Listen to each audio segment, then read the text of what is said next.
Hello, beautiful people. Hello, beautiful people. I am Eliza, the social media manager here at Atma Clinic, and I'm here with David Lovely, our integrative therapist. Today, this video is not planned, so it was very off the bat. I just had asked David, what do we say to people in your professional and personal, also opinion?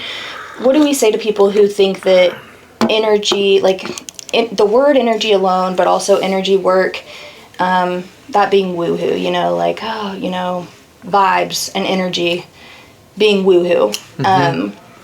And some people, aren't comfortable with energy work because they're not sure where that energy comes from. And there's just a lot of stigma around that word, and assumptions around that word. And science says everything is energy. Yeah. Correct. Yeah. So I wanted to just get into it with David about it. He is our integrative therapist here, and he practices energy work. So I thought he'd be a great person to ask. So yeah, and hopefully bringing a little bit of demystification to demystifying energy. The energy, and also how can energy work really help us? Yes. And in all facets of life. So, yeah, and I recruited Eliza to be a part of this because I feel I know my own energy. And if I'm given free rein to just sit here and talk at a camera, my thoughts and energy is just going to go all over the place. And so it helps for me to have a little bit of structure and be prompted and ask questions. And so it'll be a little bit of a kind of an interview in that essence to explore and talk about energy. And my invitation for all of you watching this, whether you're a hardcore skeptic or you're a full-on, oh no, I get it, I live it, I breathe it, I eat it.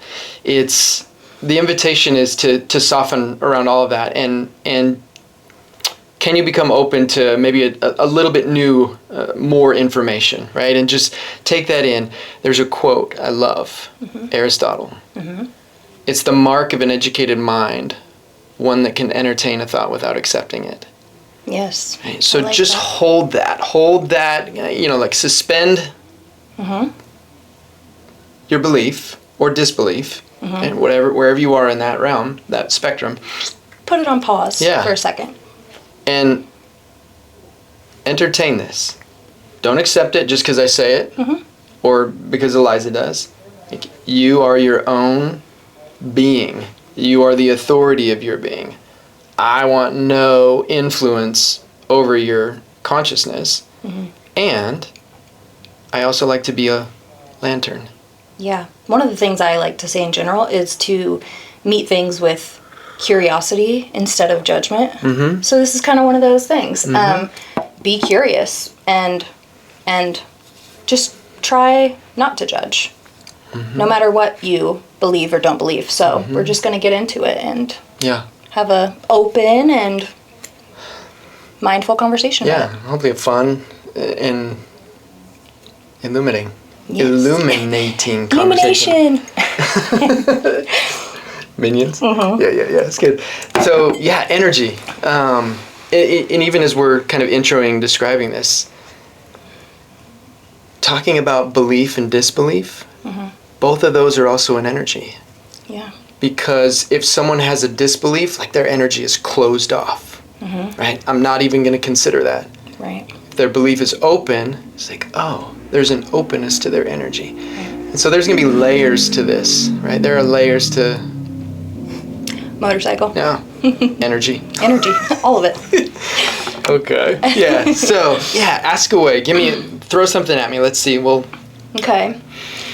So for someone who's never done energy work or anything like that, what's an example of something that you would use to explain how energy feels? If they can't really, conceptualize it, how does it feel? My immediate response, what comes up for me initially when you ask that question, someone who is not open to it or not experienced it, my approach and how I respond to people and begin to kind of invite them to open around that is I can say things about energy, I can talk about it in concepts and ideas, and then there's an experiential component of it. Mm-hmm. There's an actual, like, letting yourself feel and notice. So awareness is a part of energy work. Mm-hmm. And so inviting people's awareness of, have you ever done a chi ball? I have. Yeah, and in massage school. Okay, right? Yeah. And so here's a little practice for all of you who are like, energy, can you really feel it, or what is that? Just rub your hands together and create a little friction, and then separate them just a little bit. And then move them around, yeah. This makes me think of like Dragon Ball Z. Yeah, right? And so you can notice that sensation. And so this is a way to bring people into being able to experience energy, right? It feels like, yeah, what it feels like, and notice the sensations. As you get further away, the sensations may dissipate. Mm-hmm. Also, they may strengthen. It varies, right? Mm-hmm. Each of us experience it differently. If I were to describe to you what the sensations are, it's unique to me. Yeah, right? It'd be almost hard to explain. And so that's where it's in words, it's very one-dimensional. Mm-hmm. It's only a concept. I can use words to try to describe something that it's more than just words. But if I allow you to experience it yourself, and then I say, what did you experience? Mm-hmm. Words can sometimes be challenging to be able to articulate. Like, what am I experiencing? Oh, there's like, I can notice heat, tingling. Yeah. I also notice my hands are a little more, maybe like, I don't like to use the word. It feels like staticky or something, but yeah. Mm-hmm. There's a tingling, a prickly, right? Mm-hmm. And so that's a way to introduce energy to people who may not have. And two, there's also an element of, like, you've experienced energy. All of us have. Like when you walk into a room and it's like, ugh. Or like, oh my gosh, I want to be around that person. Yeah. Right? Yeah. There are levels of that. In the video Dr. Sandel and I did, we talked about, body language is another form of energy. You can perceive someone's mood or energy based on how they are presenting, right? So, one of the ways, I guess, the invitation to demystify energy and energy work is to just invite you to see things, have a lens to see things as energy, all things as energy. Yeah, so just bringing awareness to the fact that all things are energy and just paying a little more attention to it. Mm-hmm. That's interesting, yeah. Yeah. Yeah, when people say good vibes or bad vibes, like vibes, what are vibes? Energy. Energy that is moving, vibrations. Vibrations, right? So I feel like when you meet somebody, or you meet a TV show, you're watching a TV show and a character comes onto the show and you either love them or you hate them right away, right? You're like, they're putting off some kind of vibe. That's energy. And in real life, when you meet people, I feel like you get a vibe. That's energy. Yeah. So it's interesting in the time that I've had energy work done to know that that we have the power and that we have the ability to kind of check our own energy. I see doormats sometimes that say check your energy at the door. Yeah. That's what that makes me think of, is checking your own energy is bringing awareness to yourself, right? And evaluating where you're at and what you're feeling. Yeah. So that's energy too. So when you hear energy work, I feel like that's not just something that you have to go to a practitioner for, right? I can do energy work on my own.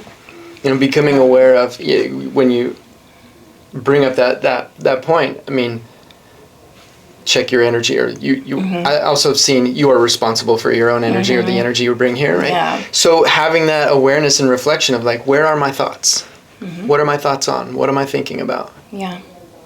What is the kind of constitution of those thoughts? Am I thinking negative thoughts, Yeah. neutral thoughts, positive thoughts. And again, I'm going to try and paint this with a light brush, right? We could go really into the weeds with things, and that's it, maybe for another time. Next episode. But even if you can just, become aware of like, where is your mind at? What's occupying your mind? And is it anxious? Is it fearful? Is it stressful? That's impacting your own energy. Are you thinking positive thoughts? Are you grateful, joyful? And I always have a caveat. I would like to have a caveat with this. It's not like a end all be all, right? I have positive thoughts. I have negative thoughts. I have ruminating thoughts. I have all these things that swirl around in my mind, and I also have agency of what I give my energy to, right? Right. So I can catch those anxious thoughts and be like, oh, nope. Yeah. What's that about? Right? And be curious. I love how you said, enter this in with curiosity rather than judgment. Instead of judging, like, why am I anxious? What's these anxious? What's it about? Like, can I be curious? Can I soften around it? Now I'm talking about addressing or working with energy, but. Right. It gets, you can get into the weeds quickly because it's hard not to, because once you start understanding your own energy, the more you understand other people's energy, and the more that you it like starts this journey of, I don't know if I want to call it a spiritual journey or like a self-awakening journey, a self-understanding. Yeah. And you just really start to bring awareness, more awareness around your energy. And then you take over the world. Just kidding. You help transform the world. Yeah, exactly. Well, it's like Gandhi's statement, be the change you wish to see in the world, right? Yeah. Be that in thought, be that in word, be that in action. All of that is energy. Be the energy you want to see. And that's interesting that you, like, words are also Absolutely. energy. What's your take on, okay, so words matter. I'm going to say some cliche things. Okay, yeah. Some cliche sayings. Yeah. Words matter. Also, we are not our thoughts and feelings. So, words are energy. Thoughts and feelings are energy. Why do words matter? But we're not our thoughts and feelings. That's a paradox. Ooh. Yeah, that's deep. Tricky question. Okay. Yeah, we're not going to go deep, but deep question for you. Yeah. Okay, so ask the question. So or are you asking to like? I'm just asking, I guess, your take on clarify. Because words do matter, and in my experience, they really do. Manifestation can, that's a whole different thing, but in my experience, like, speaking into what I would like my truths in life to be has then opened, whatever you want to call that little energy tunnel. It wasn't shut off anymore. It was like I was speaking into truth what I wanted, and it opened a lot more opportunities for that to become my truth. But my thoughts and feelings may have thought and felt different things than the words that I spoke about those truths. So it's like, that's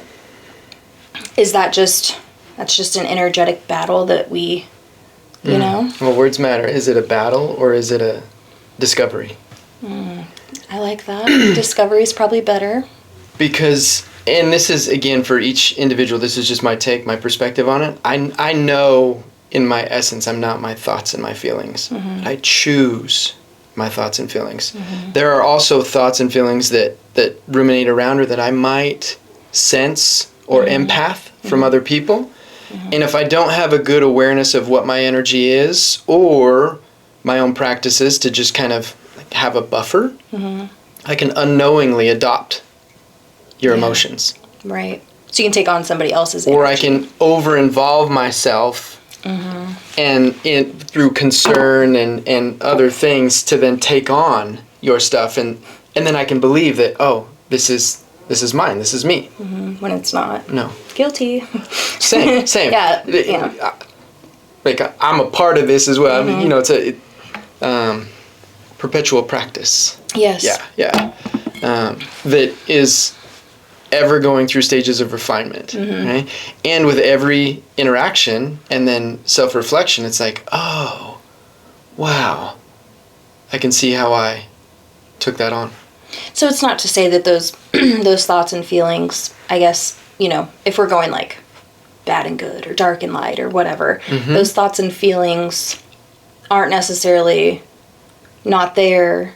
They're there, but we just have to be aware and bring awareness to that energy. So let's say I get rear-ended on the way to work. I'm obviously going to be irritated. I'm going to be anxious. I'm going to be stressed out that now I got to deal with that if my car's messed up or whatever. All sorts of feelings is the point of it. Like, I'm going to feel a lot of things. And it's not going to be first in my mind to be grateful that it wasn't worse. Right? But, like, that feeling is in there. But so is me being pissed that I'm going to be late to work is also in there. And so then it's up to me to, like, take a breath and bring awareness to that energy and decide which, you know, which path I'd like to take for the day. And that's a practice, right? I mean, that's a very tangible kind of like intense experience that if that happens, it's going to elicit a lot of thought and feeling. And the practice or the invitation for oneself is, I mean, first making sure you're okay and getting through that, right? And it's like you said, taking the time to kind of part and parcel through, like, okay, how do I want to move now with this? Because it's interesting. I mean, could it also be, hypothetical here, could it also be like someone is rear-ended and their first response isn't, I'm upset, angry, now what? Could it be like, oh, wow, that was interesting. You know, and so, right, conditioning plays on our thoughts and feelings. Past experiences play on our current thought, current energy. And as we know and become more aware of ourselves, we can create more distance and have more space to be able to, like, whatever said situation is, you know, there's the saying, cliche, it's like, things aren't good or bad, the mind makes it so. Right? How I perceive something makes it good or bad. Perception is everything. All these cliches, but it's true. I think that, so somebody who's not familiar with energy or curious about energy or any of that, really, in short form, it's like just bringing awareness inward. Is like the first place to start. Okay. How much, you know, and how much of our energy or our attention or our awareness is external? So much. How much of our time is spent in, how much time do we give to our inner world? I mean, I know for me, for a long time, part of my life, 0. Oh, I think there's probably a lot of people out there that it's still 0. And, you know, that's okay because their time will come. But I'd say a long part of my life too, it was 0. And it's really once you start bringing awareness to, I want to say to all things, and then I want to say to energy, but energy is all things. But just for this context, we're going to say all things. Bringing your awareness to all things. And one thing, that Dr. Sandel always says is like awareness is the root of health, and it's really kind of the awareness is kind of the root of everything, because we're all walking around in autopilot because that's just how society has kind of raised us, I guess, to believe, you know, what's normal and what's not, and hustle and grind and busy. You know, we got kids, we got life, we got work, we got chores, we have so much going on, and then it's like you really do have to intentionally make time to, and even if it's just a few seconds, even, you know, just like checking in with yourself to. It's amazing what a few deep breaths can do. Just to turn your all of your senses inward. And take a moment and just breathe. Reset. One of the things that I hear here at Atma Clinic often is like the mind follows the breath. And, right? Mm-hmm. Right? Okay, yeah. I thought I had that backwards for a second. No, the mind follows the breath. So if you're starting to spin, and that doesn't necessarily have to mean like an anxiety attack or or your mind going in 18 different directions at once. It's just like, maybe even if you're not spinning, maybe if you just, any little twinge of feeling that you're not loving, just bringing attention to that energy and checking in with yourself. And yeah, I mean, and I would say probably the first few times you do it, you might not know, right? Yeah. Like, you might just be like, I don't know why I'm mad. I don't know what's going on, but I'm mad, But then when you have 5 more, let 5 minutes go by, try again. Take a little breath and check in with yourself, because it's helped me grow quite a bit, just being aware about my energy and other people's energy. And like you said, that it could be someone else's. That's like super interesting, because I forever, up until just, I don't know, not long ago, have taken on other people's energy as my own, sometimes knowingly and sometimes unknowingly. So, and I think probably more unknowingly, to be honest. So, yeah, that's interesting. So if someone's feeling super crap and they don't know why, it could be it's nothing that they did. It's not their problem. It's literally somebody else's energy in their realm of energy. Yeah. Reminds me of, like, I don't know, in school people used to be like, you're in my bubble. Like, people would say that in school, like, you're in my bubble. And now I'm like actually picturing my bubble, like, don't get in my bubble. Or maybe they can try to get in my bubble, but I just have to practice awareness enough to where I can put up my own energy bubble. Get out of here. And maybe one day come to the internal decision of, I choose what comes into my bubble or not, no matter what's going on around here. Can you imagine having that superpower? That's it. Yeah. Takes a lot of practice. But I think it's something we should all strive for. Yeah, I mean, I guess the only other question I had is, like, people who are hesitant when they hear about energy work. Maybe we can talk just a little bit more about energy work now, not on ourselves, but like hearing about doing energy work. Like, people, might go and get a massage, and their therapist may say, do you want energy work today? And they're like, no, I don't know what that is. Or I've heard that people consider yoga and meditation and energy work, like, they don't know where it comes from. And sometimes that can be from their religious beliefs, or whatever they believe or don't believe in. What would you say to someone that's like, that thinks energy work is, like, bad? I mean, I would first honor. Yeah, like, that's okay. That's okay if you think that, but. Yeah, and I don't want to change your mind in regards to that.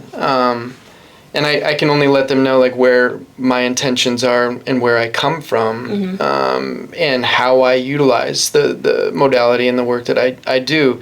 And really, it falls back on them if that's a conversation they want to have, or if that's an exploration they want to do. Right. I'm absolutely open for that, but it's not something that I'm going to be like. Correct. Yeah. Assuming that they were like, I've always been taught that this was bad, but I'm curious. Can you convince me that it's not bad? If someone specifically, I'm not trying to generalize, and like you said, honor the. You told a story once where you're like, honor my no. Yeah. Like, that's okay. We honor your no. Yeah. Just curious, because I hear that sometimes, and I with my own energy work that I've had done on my own, it can be so beneficial to people that it's like, you could try it. You don't ever have to, but you could. And if they wanted to, but were hesitant, what would you say? I would ask them, what would be comfortable for you? Would you be open to, so in the work that I practice, would you be open to just experiencing the diamond points held around your body and seeing what that feels like, what you notice. Someone asked me questions, well, where does the energy come from? Yeah. From the source point perspective, I mean, we are in a universal sea of energy. And from source point perspective, there's a universal blueprint of health. And so that blueprint of health is where the energy in sessions come from. It's not, I'm not channeling it, I'm not taking it from some other source. You know, personally, I believe that there is a higher power, whom I choose to call God. And everything that comes through me is from that. And so whether that is in alignment with people's beliefs or not in alignment with people's beliefs, again, I don't want to try to change anyone's. Right. But I let them know where my intentions are and where I'm coming from, and that I want to empower you, and this is meant to serve and support you. And if it doesn't feel good, if it doesn't resonate, it's not going to be a part of our work. Yeah. And what are the benefits of energy work? Yeah. What are the things that could become of your own practice? Because that's the other element of it is, you know, it's an empowerment tool. You can come and get sessions from me every day of the week. I'm fine with that, you know, and I want to teach you and have you be able to utilize and do these things on your own, because you have everything within you that you need. Right. I might just be able to help facilitate a window or a doorway into that. And so I guess it's an iteration of like safety and trust. Yeah. And experience. Right? You can do this in the dark. Yeah. And so that's what I say to people. Yeah. Okay. Interesting. Yeah. I really do appreciate that about. Oh, did you have something? It's like I came into all of this with skepticism. All the modalities that I practice. Right? I mean, the hypnotherapy that I practice, the energy work that I practice. I mean, these were things that I experienced myself first, but I had skepticism over. I was like, how do I know what's going on? And I was so grateful for those practitioners and therapists that I worked with that allowed me to ask questions. Yeah. That I built a rapport with them. And so I got to know, okay, this is an individual. Felt safe. Yes. Trusted. Trusting. And those, especially in those elements, for someone who is not familiar with that work or on the, you know, there's ambivalence. I'm like, oh, I'm interested, but I don't know. Having a connection. So when you sit down and have when I sit down with people and have a session with them, you know, there's an exchange that's happening, and you can sense, you know, energy. Am I okay for you? Am I trustworthy? Am I all of those things, and all of those? It's consent, and so some people are like, I feel safe, I feel comfortable. Yes, I want to go with it. Others, it takes a little bit of time, and it's your timeline. Right. It's not. I'm not gonna be like, no, you need to do this right now. Yeah. They're like, whoa, that's right. That's gross. Pushy. Yeah. And so each person it varies, but where I come from and how I operate in my own philosophy is, everything comes from source, which is all good. Yeah. I like that answer, because I mean, my job as a social media manager is obviously to hype up Atma Clinic and all things Atma Clinic, so I'll take that opportunity or this opportunity. All the providers here will probably give you a similar answer about nearly anything as far as like treatment, any kinds of treatment, we have a nutritionist here, any kind of diet plan. I say diet because, you know, lifestyle, nutritional plan, your health plan from one of the doctors or nurse practitioners, or your healing plan, any of your healing plan. I think that that's something special about you and all the other providers here, is that you're like, well, first of all, if they're not comfortable, I'm not going to do it. I'm not going to push it. And that's huge, because when you go to a doctor's office or you go to a counseling office, I don't want to say always, but most of the time, they're telling you what you should do and not what you could do. And that's the huge difference here is, you know, they're always going to have your best interest in mind. And answer questions, answering the hard questions. So ask the questions is what I'm saying. Advocate for yourself. Yes, right? and be skeptical. Yes. About, don't send yourself into a, spiral or anything, but be a healthy amount of skeptical in everything that you do for yourself that's new, because you should be. You shouldn't ever just take on whatever treatment or energy work or whatever without knowing a little bit about what you're getting into. And it's totally normal to question things, and you should. And that's all I'm saying is you guys are really great about having an open space to be able to be like, I don't know about that. Yeah. And if I say, that doesn't sound good at all to me, then you're like, okay, I respect that. What would work for you? Like, how can I support you? How can I meet you? Yeah. How can I meet you? Yeah, I like that. So, energy. Yeah, you could just, with it being everything, we could go on and on. Chi ball. Chi ball. For those of you who don't know, chi is energy. Energy, life force. So, you want to outro with a chi ball? Yeah. All right, well, we will see you guys next time. Hopefully this wasn't too random of a video. Yes, it's different, but hopefully, it's informative, or maybe invite you to have a little bit more curiosity around things. Yeah. Ooh, that's cool. Yeah. Sending good energy your way, guys. All right, we will see you next time. Don't forget to like, subscribe, comment. Let us know what you think of this super random fun video. We just want to provide the content that you guys want to see, so let us know. Yeah. Thanks. Thank you. You're welcome. That's Until fun. next time.